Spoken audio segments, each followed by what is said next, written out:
You know that feeling when you're learning something new and you've passed the very brief beginner's luck phase where everything is enjoyable and you're just exploring, and you're on to the second phase where you realize, oh my gosh, this is complicated.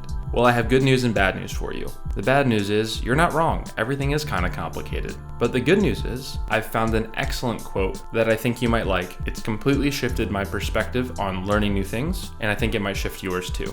In an effort to make this more concrete and less abstract, I'm going to be using filmmaking as a skill that's complicated and takes a long time to master. And I'm using filmmaking because that's what I went to college for, but you can fill in the blank for yourself, whether you're trying to write a book or become a doctor or learn an instrument or a new language, whatever applies to you and your situation.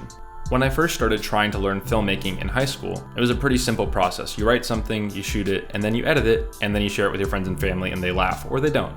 And that was it. And that's the fun first phase of learning where you're just exploring.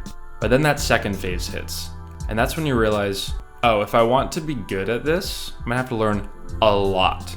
And to make matters worse, not only are things usually complicated, usually you don't even know what you don't know. You don't even know that it's complicated, and you have to work really hard to figure out what it is that you don't know, and then from there you can work farther to figure out in what ways it's complicated. So it's complicated. Now, here's the good news, and here's the quote.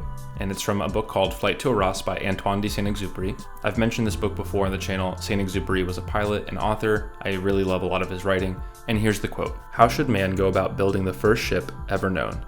Very complicated, this.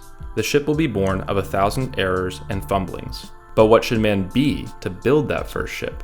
Here I seize the problem of creation at the root.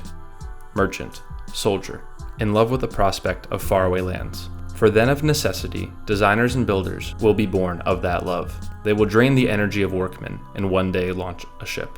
And then he finishes by saying, and I love this so much, what should we do to annihilate a forest? The question is not easy. What be? Obviously, a forest fire. And to me, that just sums up the whole problem so beautifully. How do you build a ship? How do you become a filmmaker? How do you become a doctor? It's complicated. It's really complicated. There's going to be a lot you have to learn. But who do you have to be to build a ship? You have to be in love with the prospect of faraway lands, because then you will, through trial and error, build the ship. How do you become a filmmaker? It's a long and complicated path. Who do you have to be a filmmaker?